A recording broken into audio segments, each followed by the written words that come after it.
Hey, what's going on, guys? It's your boy Lice here with Weekly Wrestling Heat Podcast. We are back with another episode. We got my boy Matty Ice here and Moy's back on the cruise here today. Oh my God, we're back. It's another episode. We're back for week 2. Week 2 in the bag, ready to go. I told you, didn't I tell you? I looked you right in the eye. I looked you in the camera and I said, and make sure to show up on every single Thursday at 7 o'clock Central Standard Time right here, because we're going to be going over NXT AEW all the way until WrestleMania, because this is the time of the year that I get back into WWE wrestling to see if they can do something to make me want to watch more. And I got some interesting thoughts about this week's in the worlds of wrestling. So we should get to it. Yeah, let's get into the wrestling news right now. So congratulations to Mia Yim and Keith Lee. They got engaged today. Who's Keith Lee? Who is this Keith Lee person that you keep on speaking of? I mean, if you really watch it. Are we talking NXT Keith Lee with the good entrance music, or the Raw Keith Lee with this weird generic entrance music? Keith Lee in general. Oh, okay. Yeah. So also Cody Rhodes looks like he got injured last night on AEW Dynamite on its match against Peter Avalon. And so I was worried about that. You gave me the first thing I'm going to talk about. So apparently Cody has been watching old Bruno and Gerald Briscoe tape or something, and this is going to lead to a Lee Johnson and QT Marshall match, which I'm going to talk about when we get to AEW, because why should we care about this? And we will see. Also, we have sad news. Well, kind of disturbing news. Alexa Bliss has a stalker who's been bothering her and threatening her and her fiance, Ryan Cabrera. His profile has been reported multiple times on Twitter due to him actually saying really disturbing things towards them and towards Sonya Deville, and he added Scarlett Bordeaux to that as well. I wish he shows up at Scarlett's house, because Karrion Kross would murder that guy. Yeah. Of course, also Triple H had the NXT TakeOver Vengeance phone call today, and basically talked about Bad Bunny. Interestingly enough, he's saying that Bad Bunny is actually putting in the ring time and actually in there every day working out and getting in the ring time, which is going to be interesting compared to other wrestlers. He's also saying that Pat McAfee is going to be back on NXT right now, since he did all his stuff with the NFL. He's completed. He's going to take a little vacation time, and then he'll be back on WWE programming. Lastly, Sammy Guevara leaves the Inner Circle last night, which is an interesting way of how it happened, and which we'll talk about shortly. So if anybody else has any more news. Well, first, I think we should address the elephant in the room that you are seemingly sounding impressed that Bad Bunny is putting in the work, as if they're going to not sell him as being somebody who's participating. Even when what's his name, the movie star that came in for the Chris Jericho cameo during WrestleMania, Mickey Rourke. Mickey Rourke. The talk of the town was how invested he was into this. All of their superstar and celebrity guests, they're going to put over. There's no reason not to. I just find it interesting that you're so impressed with this news. Matt, what was your favorite celebrity appearance on WrestleMania ever? Ever? Man, I've never have been a fan of the celebrity stuff. I'm trying to think. There's definitely been one or two. I'd need to see a list to remember. None of them have ever. The Snooki match wasn't bad. As much as we all hated Snooki, the match wasn't bad. It got the match was fine. Yeah, it was fine. I mean, honestly, the Mayweather event felt like an event. It felt like exactly what it needed to feel like. It did exactly what it was supposed to do. Mayweather was a good one. Drew Carey was funny. We actually have Chris hanging out in the chat with us right now. If Drew Carey was your favorite one, no disrespect to you at all, but who was your favorite celebrity guest star that came into a pay-per-view event? I'm not impressed with Bad Bunny. I don't care about celebrities in wrestling. I don't care about Shaq coming to AEW. I didn't care about Snoop Dogg. None of this stuff has ever important enough to me to worry about, I guess. So I don't know. I think to me it's one of those things that but if Bad Bunny decides to continue the career in it, he's actually showing the respect that a lot of celebrities don't show. Um, to they just come in once or twice before the actual event happens.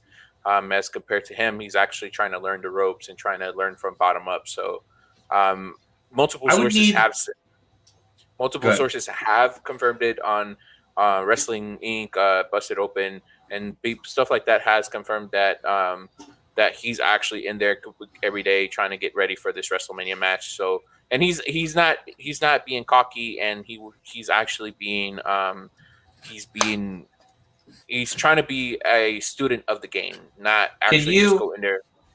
can you give me an example of a celebrity that came in and there was negative news about about them, because it may be a female as well, participating in it? Yeah, Shaquille O'Neal, AEW. Yeah, but that doesn't count. He hasn't shown up yet. He's still mega heel, and all it's doing is making you dislike him more. But I agree. I don't like which one I loved, and this one was really under the radar. Mark Cuban and Sheamus on that Raw, where Mark Cuban went through a table. I would have to rewatch the highlights on that. Is that back when they used to do the special guest host? Yeah. Yeah. So here's an interesting one that I forgot about. Chris Duckadea said Stephen Amell. Stephen Amell actually had a match on was it All In or All Out? All In SummerSlam and the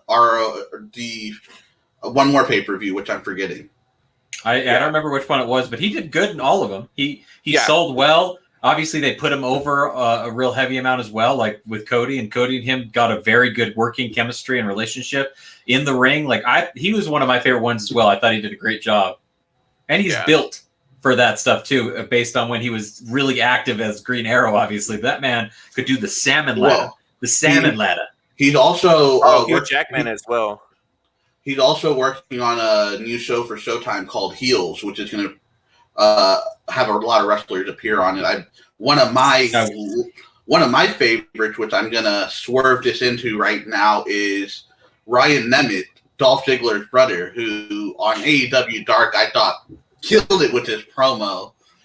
This guy is screaming Rick Rude to me, so I'm loving it. He hasn't won on the main show yet, but he picked up his first win on Dark, and I'm definitely liking Hollywood Hunk Ryan Nemeth. All right, are we done with the news segment? Are we going to move on? Let's go ahead and get into the show. Wait, do you want to talk about? None of y'all have thoughts on Ryan Nemeth? Well, I do, but that's what I'm saying is I want to get into. We're going to get into. Do you want to talk about AEW first or NXT first? Do you want to just go to Let's AEW? Talk about AEW first, since we started with Ryan Nemeth. Okay, now did hold on a second. Now, did you say that Ryan Nemeth had a promo at the end of Dark? Or in Dark or on the main show? Because I didn't watch Dark. In Dark, he had a promo. The one I sent you that you probably didn't watch. That was a minute long. Well, I thought it was going to be. I thought it was going to be on the show. I thought it was going to be on Dynamite. So I thought that I was going to watch it live. It was on Dark. He beat Marco Stunt and then lost to Pac, which he should on the main show. Yeah, and he had a decent match with Pac too. But I was going to ask you: is he legit Dolph Ziggler's brother? Yeah, that's legitly Dolph Ziggler's brother. Why is Dolph Ziggler's brother on AEW? So he worked NXT and FCW. They let him go. He was also part of the Spirit Squad for a little bit. They let him go, and apparently him and Cody are really close. So it's a little bit of I'm doing you a favor thing. That seems that's pretty damn hilarious. I did not, when you first sent it over, I did not know that was actually his brother. I was just like, yeah, he's like a lookalike. And then I looked into it a little more and I was like, holy crap, this is like actually his brother. And he does have mainstream attention. He's been on AP Bio on NBC. He's been on, I think, an episode of Community as well. So he does have some mainstream pull. He's only been like a guest appearance, but he has the acting chops down, as we say. And he actually is pretty decent in the ring. He reminds me of Dolph Ziggler a little bit as well as he sells. I watched the match against Pac, and he sells really well as well. So one thing that I can say about that I like about Dolph Ziggler that I'm seeing in Ryan Nemeth is that selling capability. in-ring work does need a little bit more work, but Let's see him have an actual match. Yeah, let's see him have an actual match before we place judgment on it. That's one place that AEW really needs to do a better job on is their enhancement talent, right?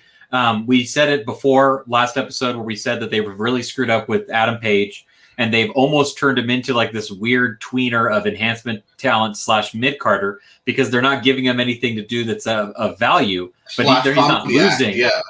Okay, but we need to talk about the Matt Hardy, Adam Page stuff because which was not a fan of it 2 weeks ago, last week, became a fan this week. This week, they sold me on wanting to see where it goes. I think that it was humorous. It was story-driven, which is the most important part of it. And it's going to, now I say this hoping, but it's going to have some sort of conclusion that's worth seeing. That's my hope, right? I'm going to be hopeful. I think it's Adam Page siding with the Dark Order. I think I love the John Silver interaction backstage when they acted like Dave Santos broken up. How's it hanging? So stupid. And it's so funny because Anna Jay's just standing back there like, why am I even here right now? And her and Tay Conti are doing really well too. So, if you're watching Being the Elite, the story gets told there too. So that's one thing about one thing about AEW that kind of I like but dislike at the same time. A lot of the storytelling goes through Being the Elite and Dark. They should show clips of it. I don't know why they don't. Like Raw's really good at showing you the social media stuff, but. Yeah, NXT I think that and AEW both slack on it. I think that honestly, the reason why is actually so it's because they respect the overblown fan too much. I think the reason why is because WWE knows that their audience is casual in nature, large, right? So the casual fan is not going to go and search out the social media posts. They're not going to watch every single show every single week. And where I think AEW assumes that most of their fans are going to be a little bit more invested or more of the mark instead of a mark. So they don't feel like they need to show it. But I'll be the first to agree with you on this because I don't watch Being the Elite and I don't watch AEW Dark every week. So I would like to have a little bit more of that story if it's necessity to the story being told, because I feel as of now, I'm not missing out on anything for this storyline of Adam Silver and Adam Page. Like I'm seeing enough of it to keep me invested while not needing to have questions. Adam Silver, the NBA commissioner, John Silver.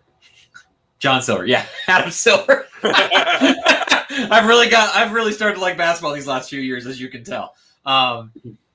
Yeah, so I like what they're doing with Adam Page right now. I don't know what it's going to turn into, mind you, but I could see this storyline. Here's the problem, and tell me what your guys' thoughts are. The Dark Order needs to just go away. They need to change their name. They need to become something different because they're not spooky men. They're not intimidating men. They're right now they're funny and they're uplifting. They're very face-esque. And the Dark Order should not be face-esque. They should be a heel group. I think they need to change. So I have a question, Matt, because you've been watching wrestling as a whole a little longer than me. When the Brood started turning face, how did the WWF go about it? Like at that point? That's a super interesting question. But here's the thing: is the Brood never technically turned face. It was Edge and Christian that turned face. Yeah, and it started with Jeff Hardy. It started with Jeff and Matt Hardy, who were the original Brood, with Gangrel. And then Gangrel got like tired with them or whatever. I don't remember that whole change because that was years and years ago, obviously. Edge and Christian came in to form inside of the Brood, which then became part of the Ministry of Darkness. But Edge and Christian just were too popular to keep with Gangrel. And so like that was the thing that catapulted them into it. But like, and you know what? To be 100% honest with you, I couldn't tell you off the top of my head what was the catalyst. It's been far too long for me to remember that. No, it's actually it was actually the popularity of Edge and Christian that kind of once they skyrocketed from where they were with the Brood, they separated them via storyline. Turned on. That's what I think. That's what I think's going to happen with Alex Silver or Alex Reynolds, John Silver, Tay Conti, and Anna Jay. I feel like those four are sticking out to me. which honestly, you should just let Evil Uno take over if you're going to keep the Dark Order as the Dark Order. I agree, and that's a problem that I feel like they're still in with the evil. Here's the problem. Here's one of the other problems with Dark Order. They can't get rid of it. They can't because it holds too much of a sentimental value. And this is going to sound like way worse than what like I'm intending it to sound like. But like it's way too sentimental to AEW in terms of Brody Lee to ever let it die now. It will the Dark Order. The Dark Order has to be killed off in a very impactful way for them to move on from it because they've gone too long with it that they can't just like have it disappear in one day, in my opinion. No, I most definitely agree. It's one of those things that it's slowly going to have to disappear. Just like they did with the Ministry of Darkness, the way that going back to WWE back in the day, the Ministry of Darkness slowly broke up. Which is the same thing with that's going to another subject. Same thing that's finally happened with the Inner Circle. Yes, let's move on. With Sammy Guevara and leaving the Inner Circle. I really like how they've been building this breakup up. And I think Santana and Ortiz are going to be the next people to walk with. I think it's going to be Wardlow. I don't think it's going to be anybody. I think that we're going to see something interesting. And I hope I'm not wrong about this because I think we're going to see the Inner Circle take on a little bit of a different look now without Sammy, obviously. And I see Sammy creating his own thing with a couple of people and going after the Inner Circle. I don't see anyone else leaving the Inner Circle anytime soon. I disagree. I think because Santana and Ortiz have always been pro Sammy. Since Santana and Ortiz are finally starting to, because even look at the interactions on Twitter that they're having with Santana and Ortiz, it's always been Santana, Ortiz, and Sammy and Swagger not being against MJF and Wardlow joining. So now that this happened, it could be a catalyst, whether either it's to your point, which he might create another stable and go after the Inner Circle, or Santana and Ortiz might break off, and that might be a 3 against 4, or they might get somebody else to join. Would you guys be interested in seeing it like how, and this isn't the exact way I wanted to go, but this is the first one that came to mind. When Matt Morgan, had to beat the whole main event Mafia, would you be cool with Sammy beating every single member of the Inner Order, and that's how Sammy becomes a huge babyface? That's the thing, and that's why nobody else can leave the Inner Circle, is because this babyface turn is only for Sammy. Like, and nobody else. Honestly, this was supposed to happen last year. Yeah, that's the thing. That's what I was going to say too. Is I feel bad because I feel like. And maybe it's better to happen this way, because if it had happened last year, we all know that Matt Hardy was going to take him on as a babyface manager instead of this heel manager that he is right now, and he was going to help him out, blah blah blah, right? And then that had to be put on kibosh for many different reasons, and now he's leaving with more energy under his own strength of his name, Sammy. Like Sammy is able to stand on his own far more than he would have been before. And I think that we do exactly what Moise just said about main event Mafia style. And he's the only babyface turn, and he kicks the shit out of all of them until finally he reaches MJF. Like, this could be building into a great feud. I wish they would get the belts off these big But Matt, what if you do take Santana and Ortiz, let them do their own thing, because they're getting the tag title shot next week, right? So they're getting it before Jericho and MJF. So just Sammy beating Hager, Wardlow, MJF, and Jericho, I think is big enough as well. Eventually, the main match that we want to see is going to, in my opinion, it's not MJF. It's not MJF versus Sammy Guevara. It's Sammy Guevara versus Jericho. And we're gonna get a really nice, like, MJF and Sammy are gonna have a match together, and it's gonna be a great match. And then Jericho is gonna help MJF win, and that's why we're gonna have this great catalyst to really need to see Sammy beat Jericho. I think it's going to be fantastic. I love this idea. Yeah, this is one of the storylines that I'm actually invested in AEW right now. When it happened yesterday, I literally was like, I had to rewind it. I was like, wait, this is not happening. But then I saw before the commercial, before the match, when MJF was trying to sabotage Sammy in a sense, and then he made him, and then Sammy punched him in the gut, and then walked off, broke his phone and stuff like that. I was like, "Oh, this is happening. This is really happening." So I'm invested in this storyline. I'm interested to see where it's going to go. Speaking of which, I want to see more Joey Janela on AEW. This was the absolute best. I know Moyes told me he was a big Joey fan, and then I watched him and I was like, this guy is hot indie garbage, in my opinion. This match that he had was the best match that he could have had, and I thought that AEW used him super well against Darby because it kept Darby looking strong, and then it made Joey look like $1 million. Like I want to see him used. I don't want to see Joey in a tag team. What is AEW's fascination with tag teams? Is it just so they can put as many talents on, the 2-hour block as they can? Because I'm tired of AEW tag teams. I think that's the main reason why we see a lot of tag teams in AEW. They want to try to spotlight as many people as they can. But in my opinion, I'm getting tired of the 8-6, tag team, the 4-man, the 6-man, the 8-man tag team matches. I agree with y'all, but let's play devil's advocate for a minute, okay? I agree with the Joey tag team thing. I'm going to name off tag teams in AEW. You tell me if you like them at the tag team or not. The Acclaimed, I think it's doing really well. Oh, that was and I was really impressed with, yes. Okay, Top Flight. Not sold. They feel flat. They had the momentum. Let me say something before you say this. One of them's 19 years old. They fill in a void, though. Like, I may not be a big fan of them, but I totally got room understand to grow. And I'm glad that I'm glad they're a legit tag team and not just two guys thrown together. Okay. Then you got the Revelation, what Fear FTR. I don't know they're fine.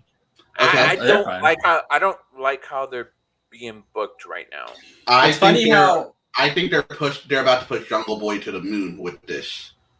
Yes, I agree. Hope they do. I agree, but I think that I really was not pleased not seeing them in the tag team tournament in that battle royale that they had, because it could have been a great spot between if they had Jungle Boy and Luchasaurus eliminate that, and that would add it to this story. But on the opposite side of it, I'm enjoying what they're doing with putting Jungle Boy on the map, because this is going to take off his solo career even more than the match that he had with Cody. So basically, what I'm saying is, like, all these teams, like, they do have a place. Like, they do have a place. But not Joey Janela, not Joey Janela and Sonny Kiss, not Kenny Omega and Kenta, not when they throw in two different tag teams like the Fusion Reborn and the Evil Lunatics and whatever the frick their name was. Like, not when they do like 4 8-man tag team matches with 3 6-man tag team matches. Like, those are the things that bug me. Like, I either want to see a tag team match with tag teams fighting for a reason in the tag team division, or I want to see some good single matches with singles competitors also looking to build their stock as well. Like, I still think they need to focus more on. They're doing it little by little now, but I wish they would put more focus on the TNT and World Heavyweight Championship. I know it's weird. Sorry, go ahead. They're doing a great job at elevating the World Heavyweight Championship. But the TNT title went a little after Cody lost it. It kind of went on a roller coaster ride. So it had its good weeks, and then it had its bad weeks. Well, we also don't know what was planned with it with Brody's passing. Like, I'm sure Brody was supposed to win it back or whatever. That's so I'll give them time to refresh that storyline. I do want to talk about Cody though. Oh, go ahead, make your point, and then I'll go. Well, ahead. And like I said, it's a roller coaster ride with these. I wish they would spotlight them more. I'm interested to see what's going to happen after this championship match between Moxley and Omega. Eventually, the rematch. I enjoy seeing other companies Well, we'll get back into that, but go ahead, Moise. What was your point with Cody? So, what do you guys feel about the whole Cody and Nightmare family thing? Because apparently this is supposed to lead to a QT Marshall and Lee Johnson feud, which I don't know how I feel. I don't think you need that on TV. Like, that's a dark program to me. Yeah, like that'd be a super good dark program because neither of these people are anything on the main roster. You don't escalate them too quickly, otherwise that's how you get these sort of things that like people hated about. Here's the problem with AEW is it's an indie company with a spotlight, and indie companies have the ability to showcase talent that is not, quote unquote top tier talent. I don't mean that disrespectfully, obviously, and they can get them over because the fans just want to see more. You know what I mean? Like, it is a different environment in AEW than it is on WWE, even NXT to a certain extent. Yeah. There was a thing a couple of weeks ago, I saw it on Twitter, where they were like, AEW doesn't have enough African-American talent. And you see it, like they're pushing Jade Cargill to the moon. Now you got this thing with Lee Johnson. I don't know what happened with Scorpio Sky. Like, they just seem to drop it out of nowhere. He disappeared. It seems like the Lee Johnson thing is like them saying, "No, we have African American talent, and you're showcasing one of them." But I don't know if Lee Johnson's the guy I want to do it. I'd rather do it with Scorpio Sky. Yeah, exactly. Scorpio Sky was supposed to be the main event guy, and all of a sudden he just disappeared. I don't see him. It's been a while since I see him actually in a match and stuff like that. So he didn't even run in. Yeah, last week when SCU ran in, Scorpio Sky wasn't there. I don't think. Yeah, so it's like it's weird. Didn't they say last week SCU was gonna have a tag match, and if they lost, they would break up? And they just I don't remember. I don't think so. I don't. Maybe I don't. I don't think so. Here's my only complaint about the women's division on AEW right now. They're holding this tournament for the elimination tournament for the women's title, but it's Japan versus the United States.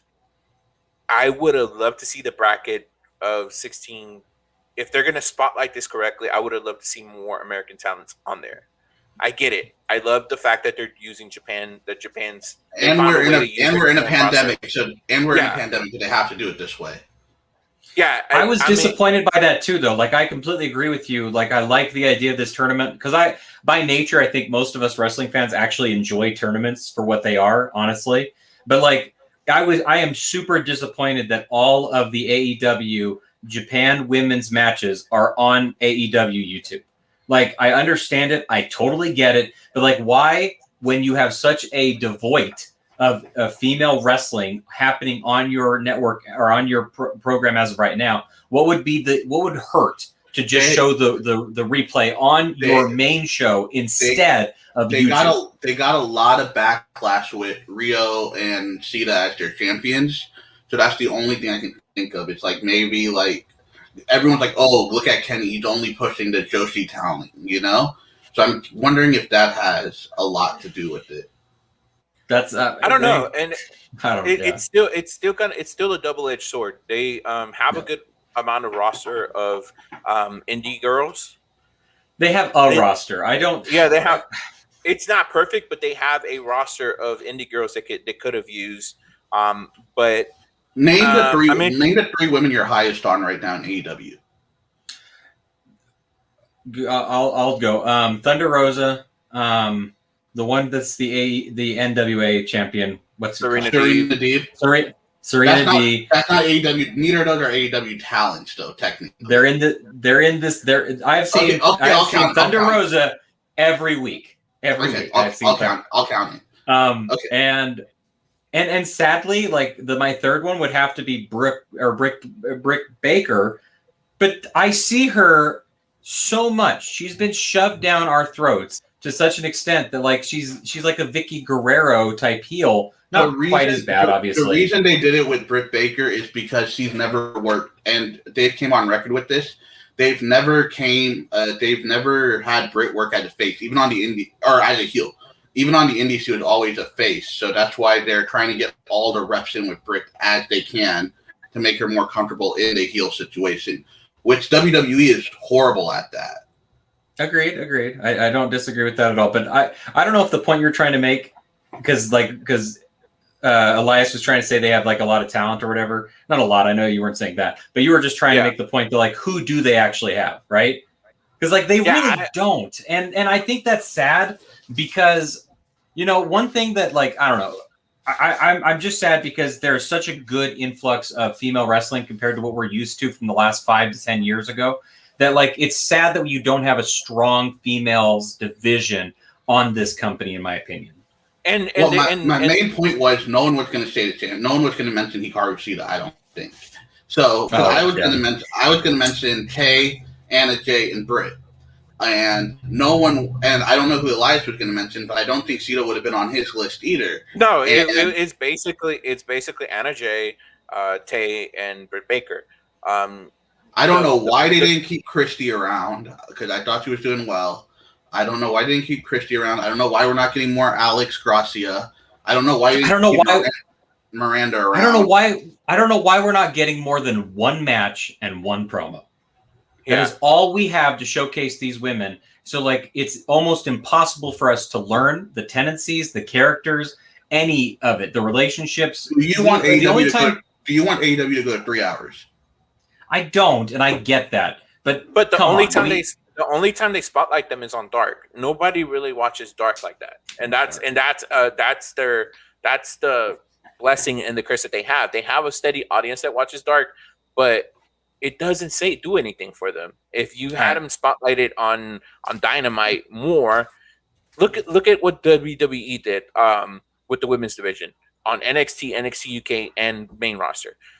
Those women fought for TV time, made a whole revolution after it. Regardless, Impact did it first because Impact has done a great job since the beginning on spotlighting women. But WWE now has so many women on the roster for all four brands, and specifically that there's talks about a new title being added for the women's division to be able to spotlight women more. No, in NXT only, Matt. In NXT only. In NXT only. But they don't need, like, one of the biggest problems that happens with titles is they become props, and I totally understand all titles are props. I get that.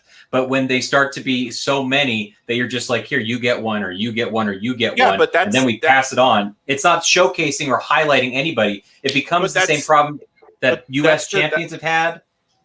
But that's the problem that I have right now with AEW. There's too many companies and too many championships being showcased on the show. Why not spotlight your own people instead of trying to get other people from other companies to come to the crossover? Also, is there not a TNT title match for the pay-per-view? Yeah. Right? There's not a world. There is Brian Cage. No, on the pay-per-view. The pay-per-view is a street fight. Yeah, it's not. It's a street fight. So and then there's not a world heavyweight championship match on the pay-per-view either. I think they're trying to figure out what they're going to do with Impact, because it looks like it might be Moose, but I don't know if they know what they're doing there yet.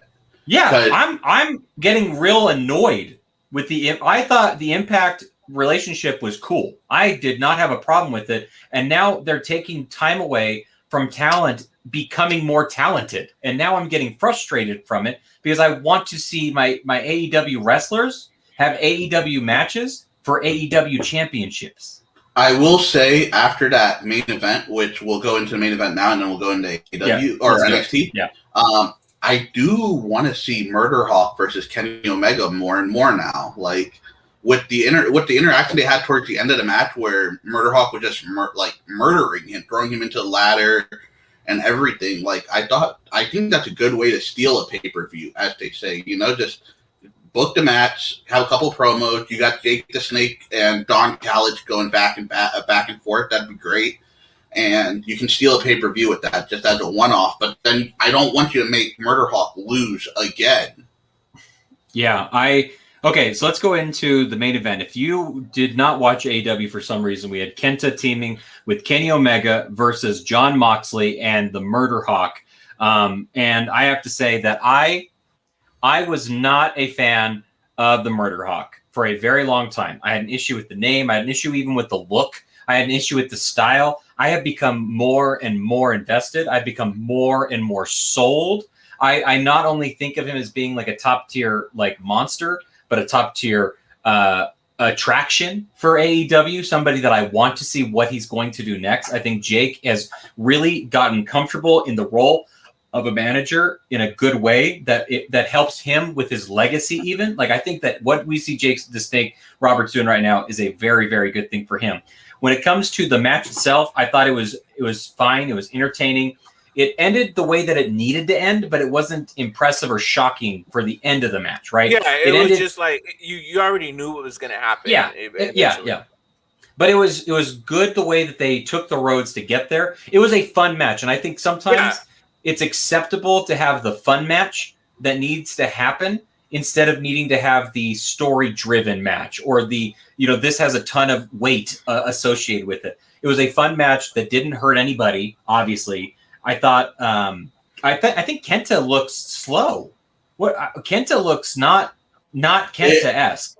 It's the New Japan style. I think he's still trying to figure out how to make it work in the US. Yeah. And I think towards the end of the match he looked better, like when he did that stomp on Moxley and got in the ring at the end. I think at the beginning, like the briefcase thing was weird, like how he was using the briefcase, and first it didn't affect Murder Hawk, then it does. Yeah, like I thought that was kind of weird. It was a slow start to the match, even though it was action packed. It was still a slow start. Everything started coming together at the end. Even with Jake the Snake getting in there and actually getting physical, and then did you think he was going to take a V trigger? Did you think he was going to take a V trigger? No, they can't afford to do that on him. I thought for like a brief second he was going to take like a weak ass, terrible looking V trigger. Like that's what I expected. And then when that didn't happen, I was like, oh, that's probably better. Probably better that didn't happen. But I thought then you could build that Murder Hawk story even more, though. If you agreed. So my only thing about this match that I really enjoyed was the way the action went outside the ring and where it went to and stuff like that. It kind of was reminiscent to the Young Bucks versus the Butcher and the Blade. How many times you got to the AEW kitchen? Like, agreed. I get it. Y'all have a kitchen. Good for y'all. Yeah, but this is like back in the day when WWE was only in that Madison Square Garden place, and like you always saw like the same shots over and over. Like I think AEW is getting bored of Daly's place as well. Like I don't think the blame is on AEW as much as it is the pandemic in this case as well. That's the only. That's why I. But you have the whole stadium. You have the whole stadium right next door. What's more exciting, a stadium of seats or a kitchen? I think you could do some cool stuff on the football stadium. Take it to locker room. Locker room, parking lot. I'm not. I don't know. Breaking news, right quick. Rusty Brooks passes away at 63 years old. I don't know who that is. Old school wrestler. Okay. Anyways, thoughts and prayers out to their family. Yeah. All right, let's hop into NXT right quick because we're at 38 minutes. First match of the night. God, MSK versus Legado del Fantasma. Yeah. Neither team I was familiar with at all. I thought they both were very well done tag teams. I thought that MSK picking up the win was fun and entertaining. I'm excited to see what happens in the Dusty Rhodes Classic, especially after we get through the main event of this. But it was a very good opening match that had a lot of good spots like throughout the entire thing. I enjoyed it. My favorite spot was the backflip push that he did to outside the ring. That was one of my favorite spots. And then the one spot where Legado Fantasma had the guy on his shoulders, and then the foot stomp from the top rope into the flip into the onto the other MSK guy. I thought that match had a pretty good storytelling on it. Well, Matt, one quick thing. The foot stomp needs to be more protected. Like we talked about the Canadian Destroyer. Like Finn can't be winning matches with the foot stomp and then just be a regular move in another match. Because Finn's your champion. Finn added the 1916 to his arsenal after that. Is that the brain buster DDT type of thing? Yeah. Which I like a lot. And when was the last time that Finn won with the coup de grace? I couldn't tell you because I don't watch it strong enough. It's been a minute. I would imagine so. He's applied the submission. If he's ever going to win it with it again, they have to stop using it though. Like I agree. Every cool move cannot keep becoming a transitional move. It's my same. Like I remember watching NXT a couple years ago when Ricochet and Adam Cole were in it, and Ricochet did a backflip, and Adam Cole hit a super kick while he did the backflip moonsault, and he didn't win the match. And that should have been the end of the match. Like I don't know what it's our fault as fans who want too much. Like I totally get why it's happening. I understand the need for fake finishes and stuff like that. But like there's a certain thing about both NXT and AEW that bugs me, and that is the excessiveness of finishers and moves that could be finishers, and like that's just me as an old man. Like I'm legitimately pawning over the days of the elbow drop from the top rope, and that was the end of the match. But we don't see that anymore. So I get that. One thing I like about New Japan. The traditional moves like Tanahashi's elbow drop is protected. It's one of those ones. If he hits it, it's over. Dude, or New Japan, Joey Janela hit a pile driver and got a 1 count. Yeah, and New Japan is the place where you can still win with a lariat. Like that doesn't happen anymore. Like exactly. It's just a short arm clothesline. In any other place in the world, it's a transitional move. Doesn't Natalia win with the clothesline every now and then? And like to put it over, they say it's the best clothesline we've seen since JBL. To put it over, and it's the same. It's the same clothesline that Brody Lee used to use. The discus clothesline. Yeah. So. Hey, I'm done. Can we all agree that the what's it called? The buckshot lariat needs to not be that anymore, and he needs to stop doing the flip into the ring, and he just needs to do it's way too choreographed. It was cool when it was super indie feeling, but now that I see it weekly, it's time for that to stop. I need it to be a double run back and forth lariat, in my opinion. Okay, let's get back to NXT. So the way I'm enjoying the way the way that they actually. You get it the way. The way that they sold the injury storyline and to Kushida coming back out. Austin Theory's reaction to Kushida being behind him was funny as hell. William Regal was gold with his interaction with Gargano, which also led to the stands for your right arm. So I'm enjoying this. I'm enjoying Gargano's heel run with the way. It led to the tag team match between LeRae, Hartwell, and Blackheart and Moon. I think Shotzi Blackheart and Ember Moon make a great tag team. God, of course you do. Oh, really? Matt, you too? Yeah, why not? He doesn't like Shotzi Blackheart. You don't like Shotzi Blackheart? Dude, you talk indie-rific. That's indie-rific to me. Like, Shotzi Blackheart screams indie-rific to me. Like, yeah, she has a tank. No, like, and Ember should be in the picture, not doing this horrible tag team. Ember helps the division in tag team. Yeah. They're not going to win. Ember is the one star that is a elevated star that can come and be in a tag team and elevate not only the partner, but the team that she's against and make it meaningful. You think that, but their first match was on 205 Live, so obviously WWE doesn't think that. This match was on NXT, and the next one's going to be on a pay-per-view. Yeah, but the first one they did to qualify for this, they put on 205 Live. No one watches. Qualifying matches don't matter. It wasn't a qualifying match; it was first round. Moist just doesn't like Shotzi Blackheart, so that's I learned to just leave that alone. Why don't you like Shotzi Blackheart? I loved Shotzi on the Indies, even on Impact for a little bit. But I think this is just I think those are indie-rific moments that he's great in. And I don't think what's Shotzi's finisher? I don't know. That senton? Wow. It's a senton. Okay, so how many times has he almost died in an NXT match? Once on this one. You're going. What does that mean? She's over with the crowd. Wait. I don't think she's good enough for NXT. Sorry. Yeah, I don't think she's good enough for NXT.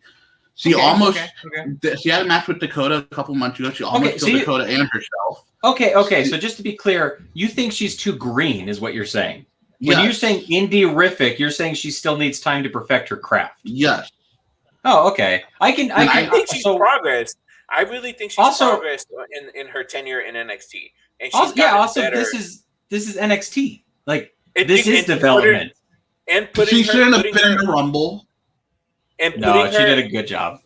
And putting her with Ember Moon will get. It's just like putting Cody Rhodes with when he put him with MJF. It's a way to try to get them over. And I see what they're trying to do, and putting her with Ember Moon is a good way to develop her and actually put her with somebody that has tenure. Wow, me and Elias are agreeing with each other. I hope Dakota and Gonzalez win the tournament, and I hope they win the tag titles. They should. Even though Nia is still trending on Twitter for some reason for yelling "my hole," my hole. So. I think just the money right here is put that match on Mania. I want to see the face down between Gonzalez and Baszler or Gonzalez and Nia, and I think that's the Mania moment right there. Where I really think Dakota Kai and Raquel Gonzalez might win it because they're high on Raquel Gonzalez right now. I think they're the right ones to win it. I think Shotzi, for the same reasons you just gave. And then the reason for Ember Moon, who doesn't need it, I think you give it to Raquel and you give it to Dakai. I don't want Shotzi and Nia in a ring together because that can only go bad. Anyways, point ticket on NXT. Scarlett went into Real Regal's office and asked for the match against you better give it to him, Escobar. And it got granted. So next week we're going to see Escobar versus Karrion Kross, which I'm excited for. Yeah, can we also just agree real quick that like their promos, or not their promos, but their backstage interview stuff is terribly mixed. The audio levels on it. Yeah, they all have different volume levels. Yes, no, I've noticed that too. It's annoying as hell. Well, so here's the thing: they let the Full Sail kids produce it. Yeah, they should not pass. They wouldn't pass my class. So getting back to that, I enjoyed when Escobar was being interviewed and Mendoza and what's his name, Raul Mendoza and Phoenix. Joaquin Wild. Joaquin came in and he said, "Go pay our friend a visit and make sure he doesn't make it to next week." And then when they go to that backstage segment where you see both of them basically knocked out, clean under ladders and on top of the boxes, and then one moment that caught my attention was when Karrion Kross grabbed the camera and was like, "Mr. Escobar," like that man is money. So my dad made this point, and I completely agree. Karrion needs to keep that goatee because last week he didn't have it, and he didn't look as intimidating as he does with the goatee. So he needs to keep the goatee. I will honestly say this promo, I was falling asleep during. I don't even think I could tell you what the whole point of the promo was completely, because when it started and I was watching it, I remember I was at work and I was working on something and I was, checking back and forth and stuff like that. And by the time that I realized what was happening, it was already over. It was a very ho-hum promo for me, who's not invested into this stuff as much as you guys are. And I think that's a big reason why. And the promo that he does with Cross is that it's short and sweet. So for him to come on the camera and be like, "Mr. Escobar," he did it first, instead of him getting caught, he did it first. So I think that's it added to the storyline that they're going to. That's what I give that promo right there. That's what I give that promo. Point taken. Xia Li. Dude, man, I don't want to talk about Xia Li. Oh, hey, I want to talk about her because I don't understand it. I'm still yet. They're trying to introduce Tian Sha. So Matt didn't see the promo last week.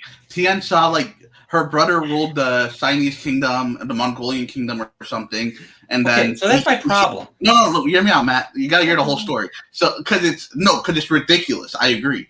Okay. So her brother took over, and her brother threw her in a castle with the dragon, and the dragon became her best friend, like a Pokemon, essentially.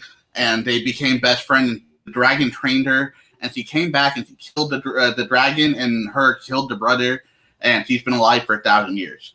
That's the story.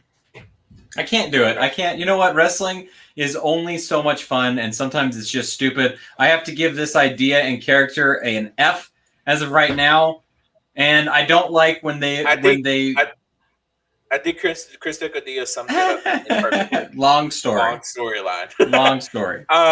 Main event. Yes, let's talk about the main event.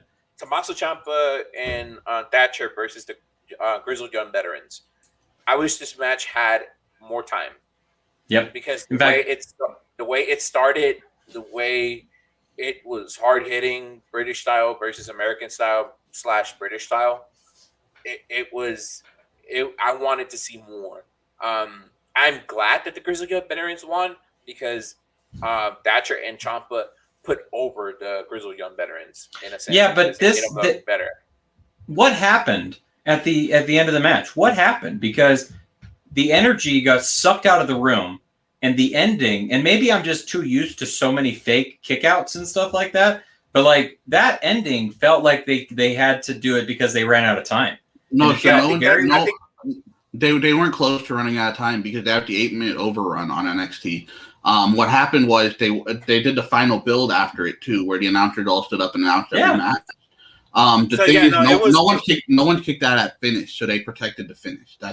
That's what it was. It was I don't know, like, and correct me if you think I'm wrong, but I felt like the last 5 minutes of that match got the pace slowed down to the point where the energy left the room a little bit, and it never got picked back up for that finish. Am I alone in this? No, I most definitely agree. It felt like the match itself slowed down at the end, and we could have seen a little bit more. That's where I wanted more in the match to pick up a little bit. Agreed. Because you have sometimes in a match where the match slows down a little bit and then it picks up, and then that's when you get your spectacular finish. I felt like that was needed. Afterwards, we saw the stare downs for the card for NXT Takeover Vengeance Day. What do we think? Which match are we more excited to see? To me, should we just do predictions? We can. We got 15 minutes. Yeah, let's do predictions, and then we can just say which match we're looking forward to on there. Okay, right. So first you have There's only one match though. There's nobody. Yeah, no. What I mean is there should be only one match that you should be most excited for though. Like that, if you're not most excited for the Finn Balor and what's his name? Pete Dunne. If you're not most excited for that match, then they fucked up. Like that is the match we should care most about on this card. Am I wrong? No, you're right because it's been built up perfectly, and especially with last week Edge putting the rub on both of them, it made me even more excited because we still don't know what Edge is going to do as far as challenging for WrestleMania. He doesn't do that's the beyond NXT. The point. That's beyond the point. But it does make it interesting because Karrion Kross is also on the outside waiting to see who he's going to try to pick apart afterwards. So that's my match that I'm excited for. Yeah, all right. Finn Balor, Pete Dunne. That is. I want to see every match. I want to see Shotzi Blackheart in the ring again. I want to see Johnno Gargano in the match again. I want to see. I don't care about the Grizzly Young Veterans and MSK. I don't. I'm not familiar enough with either their work. They're definitely more of the newer talent that I need to experience a little bit more of to know what it is that I want to see. I'm also super excited for Io Shirai, Mercedes Martinez, and Toni Storm. That's going to be a hell of a match. That's the match I'm most excited for. Yeah. If you want to get quick fix on the MSK. Watch Impact's their match against the Motor City Machine Guns. That will be the best match that I can tell you that you will get a lot of input on what MSK is about, because Matt their doesn't know match what is- Impact is. What's Impact Wrestling? Is that GCW? It's what TNA is now. Is that Access Wrestling? What Yeah, there is you that, go. Access Wrestling. Is that Owl Wrestling? That's it. Regardless of the fact, one of the matches that I let's think. do predictions really quick. Yeah. All right. So the women's Dusty finals. You want to do it live? Or you want me to do it? It doesn't matter. I'll do it. Okay. The women's Dusty Rhodes Tag Team Finals. Dakota Kai and Raquel Gonzalez versus Shotzi Blackheart and Ember Moon.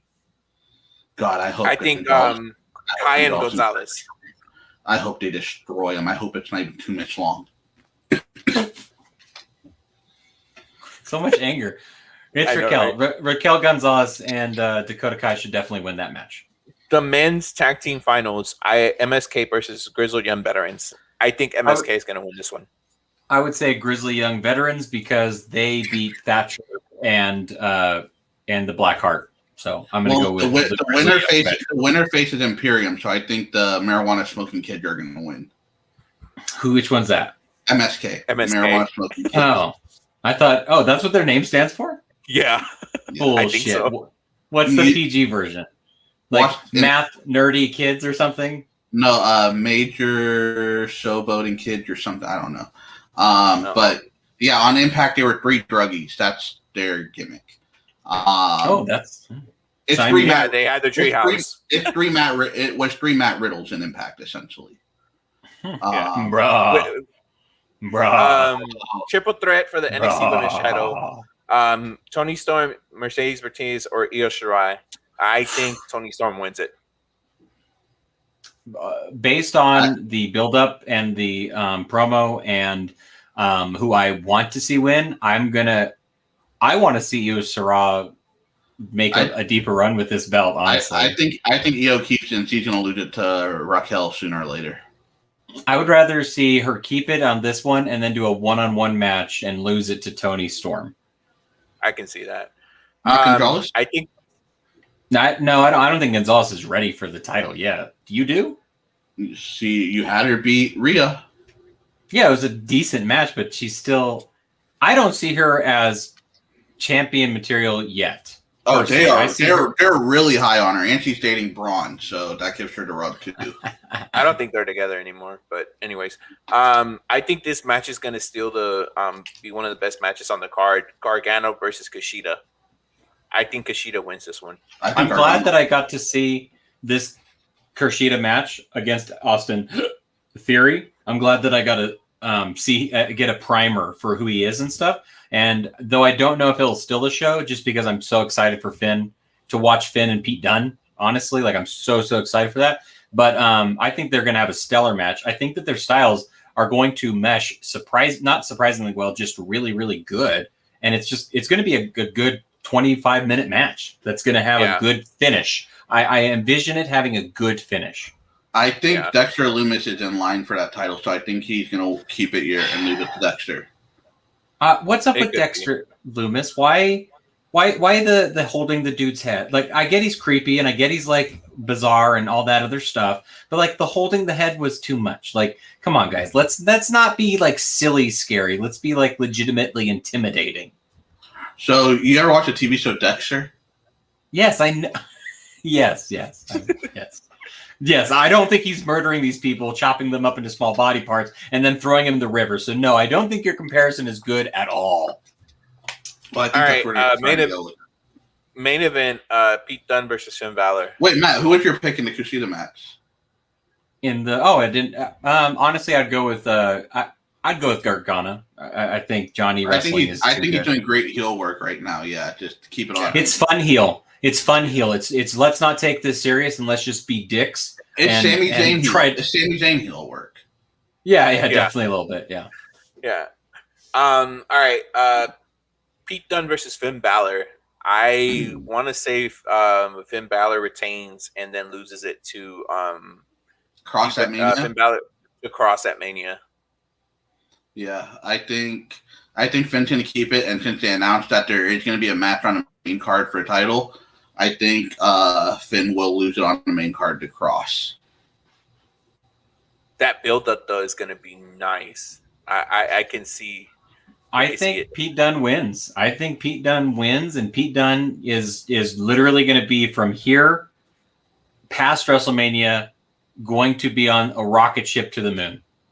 I can see that because he did a great job when he was the NXT UK champion.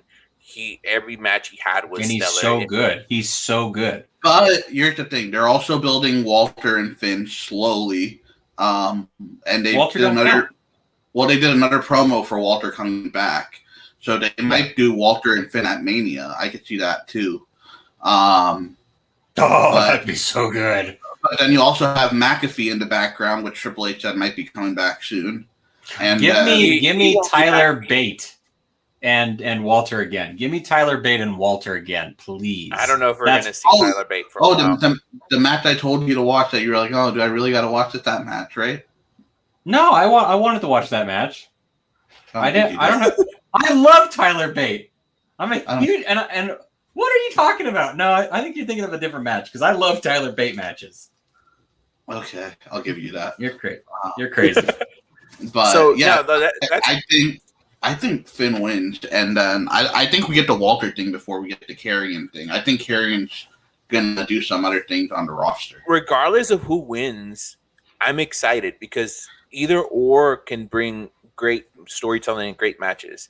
So I think there's a lot of negative thoughts on Finn Balor right now because they're saying he's kind of stale.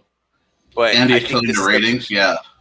I think this is the best Finn Balor we've seen, and he's happy being where he's at.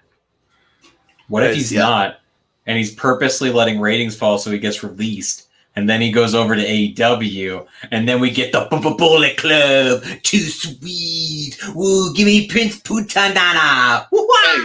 Prince you still need Adam Cole and AJ though. That's the only thing. They don't matter. All we need is Prince Deviant, and we'll be fine. Come on, too sweet me. Sweet me. But here's the thing: the Young Bucks turned on Finn Balor when he was out leaving. And now they're going to join up with each other to go against this new Bullet Club that's evil and taking over. Boom, right itself. Call me up, Mr. K. I'll sell you an idea for money. I think Finn still has 4 years on his contract too. I think he re-signed right when he joined Mania. So I don't. By the way, quick point. I am tired of seeing Tony Khan on Impact. His promos keep getting worse and worse. Well, you know how you can solve. You know how you can solve that, right? He is a mark, Elias. You know how you can solve that, right, Elias? Stop watching Impact. Yeah. This awkward silence was brought to you by Matt. Brought to you by AEW Wrestling, where next week we got Sting in the ring again to do nothing. Yeah. That was a bad promo from Sting. What did y'all think of the Darby Allin body bag thing?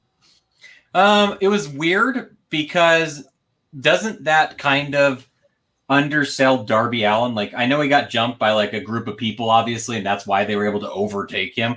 But like getting ready to go into no DQ, anything goes match and stuff, to be taken out and put in a body bag is not really a good way to be strong in a feud. And it also, like, that's what I wanted to talk about for the TNT title belt before we got kind of taken away from that whole stuff is how do you have how do you have him start and kick off the show, which was fine. But then how do you not have him give a promo? Like, the reason why Cody was able to take the TNT title belt and make it the way that it was at the time was because he had plenty of matches on the first part of the show, but they gave him time to build after his matches. And that is not happening with Darby Allin. And I know I completely agree.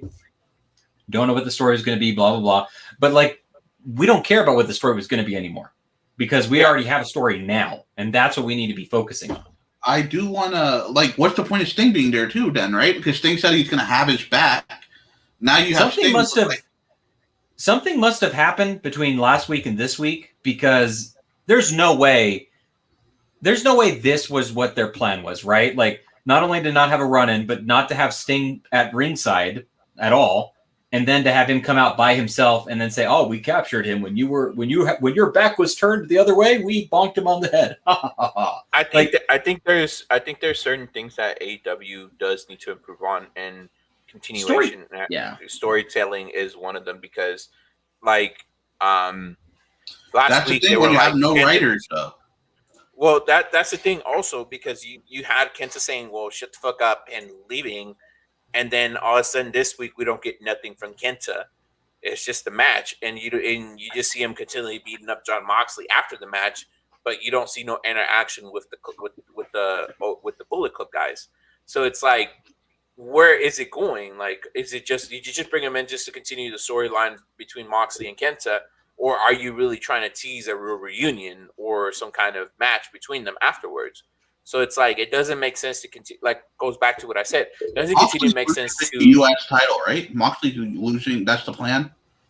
I guess so. I don't know. I'm gonna be honest with you. I don't know. That's a problem too. I like when you said showcase your title, not the title of others. I think that really does matter, because one, those titles of other companies are not actually being shown off either. Those are being treated like, if I'm New Japan, yeah, and no, that's not cool. That's super prop heavy work. Yeah, and here's the thing, people are really quick. Yes or no questions. Are you more excited for the New Japan US title match between Moxley and Kenta than anything on the AEW pay-per-view so far? Because I am. Yeah, that's pretty much all I'm interested in. Yeah, and that's not fair though, because like we just said earlier, like, there's no TNT match for the pay-per-view. There's no heavyweight match in, like, what the hell are you doing with your attraction stars? Why would you? And that's the thing that the other people are like marking out, because they're like, oh, AEW's working with Impact, TNA, Impact, New Japan, and NWA, but it takes away from their product, because think about it, you got Thunder Rosa and then you got Serena Deeb on your programming. Yes, they're putting on stellar matches, but where's the rest of your women's division? Like, but they don't have a women's division. That one doesn't count. That one doesn't count because they don't have. Well, NWA doesn't, but like the women division doesn't count. But the problem is they are taking away John Moxley. They are taking away Kenny Omega. Like, the title that we should care most about on this pay-per-view should be the TNT belt. That should be the one we should care about, because they're doing this other storyline with Kenny, and that can be fine. But who are we supposed to care about on this pay-per-view for a big match? What are AEW?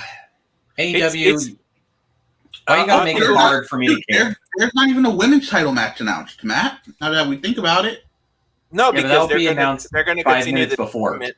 They're gonna continue the tournament till before Revolution, and that's where you'll see whoever wins. And I'm hoping it's not what I think, but I think it's gonna come down to what's it, Miko and Britt. Miko and Britt, and then it's gonna be Miko versus Hikaru Shida, or Britt Baker versus Hikaru Shida. I think you got to put the belt on Britt at this point, just because I don't think Shida's connecting. I think Britt's the only one connecting. I don't know why, but I just think Britt's the only one connecting. But if you do, you have to make a good work of it, because if you put the title on Britt and she has a lackluster reign, it'll go back to when Nyla Rose won the title. Well, no, because here's my argument with that. You have Britt get the title. If it's lackluster, you easily turn Britt back face and have Jade attack her and take the title, because Jade is money. Tommy Dreamer is still wrestling in Impact? Yes, he's got a title shot Saturday. Really? Yes. Yeah. Title shot? Against who? Rich Swann? Yes, because it's a play on how Tommy Dreamer gave up his title shot to Terry Funk for Terry Funk's last match. It's a play on that. Yeah. Man, I just am not caught up with Impact at all. Because Dude, there is some stuff on Impact that makes me cringe. Like, dude, I don't want to see Triple XL ever again, dude. Get off my screen. I want to vomit when I see y'all. Like, you gotta, like, no, it's horrible, dude. Like, I don't know why they're on my TV. Like, I don't care about AC Romero and Larry Dean or whatever his name is. I think the Cody Dean or Cousin Jake stuff is cool. Okay, so final point. I know Matt was talking about this on our chat earlier. Reason why AEW is more popular than NXT. I know Matt said that NXT has the better wrestlers, but what makes AEW better than NXT right now? You're asking me, right? Yeah. Okay, so I said in the chat, I wanted to talk about how I enjoy an AEW wrestling program more, knowing that NXT has better talent. And I think it's honestly a microcosm of what I just said in what we were just talking about, how Vengeance looks amazing for all the right reasons, and why Revolution looks so boring for all the wrong reasons. They treat their talent respectfully in NXT, where they treat their talent in AEW for pure storyline fodder. And I think that's like part of the thing is I really enjoy the storylines. But because of that, it hurts the value of the matches that they should be having, where NXT, while still being very well done story-wise, much better matches, but a better utilization of their storyline and talent, because their talent revolves around their matches. Not their matches revolve around their talent. AEW need writers, Matt? They don't. What do you mean they don't have writers? I've never. They don't have writers. No, yes, that's their Who's thing. writing? The wrestlers. It's the wrestlers having input. Cody has said it as well. He's gone on record on interviews saying that we don't have one writer. Yeah. How do I apply? How do I apply? Come on, boys. They don't want writers. They don't want writers. I'm gonna hit him up on Twitter right now. Cody Rhodes, I will write for you, and I will even do it cheaply. I'll do it cheaply. Tell him Moise will do it for $5 a storyline. So that's Cody Rhodes. Who else should I tag in this? The Young Omega and the Young Bucks and Tony Khan. Young Bucks. Who else? Kenny Omega. Let's see. I got Cody, Khan. Young Bucks, and Tony Khan. Okay, Tony Khan. What's his thing? KNANNA. KHAN. HAN. No, that's not it. I don't know. None of these people look like Tony Khan. Okay, I'm just gonna say, tell Tony I said. Tell Tony I said hi. Okay, so here we go. You guys are gonna help me write this tweet real quick, and then we'll be done with it. Okay. Tell Tony I said hi, comma at MoiseH91, and I will write your product for $5. I can't add any more text because then I'll lose out on what I need to. Hold on. Here you go. Cody Rhodes. Hey, Young Bucks, Kenny Omega, tell Tony I said hi. I was talking to some friends who also like wrestling, and I think we would do a stellar, is that a good word? Stellar job? Yeah. Stellar job of writing some long-term stories for your entertainment company, brand for your brand. And we would even do it at a discount. You don't want to say cheap. You don't want to say cheap because that sounds cheap, but discount sounds good. We would do it at a discount. Hit me up for more deets. That makes me sound hip. Yeah, the Young Bucks will definitely. Yeah, the deets will get the Young Bucks. Well, yeah, I mean, I gotta sell the super kick. You know what I mean? Okay, so I was talking to some friends who also like wrestling, and I think I gotta make sure I capitalize all the I's. I think we would do a stellar job of writing some long-term. Is it term TERM? Is that the right word? Yeah. Long-term stories for your brand, and we would do it at a discount. Hit me up for more deets. Your friend. You should do yours truly. I can't fit that many words. I've already ran out of a bunch. Okay. I'm sending it out, guys. A tweet. It's out. We'll update y'all next week with what happens. Well, I mean, I won't be. He actually did that. I won't be here next week because I'll be writing for the big boys. So. All right, that's all the time we have, guys. Thank you for joining us. Tune in next week as we come back with another episode of Weekly Wrestling Heat Podcast. We are out. Peace and stay warm because it's getting cold. Too sweet. Peace out.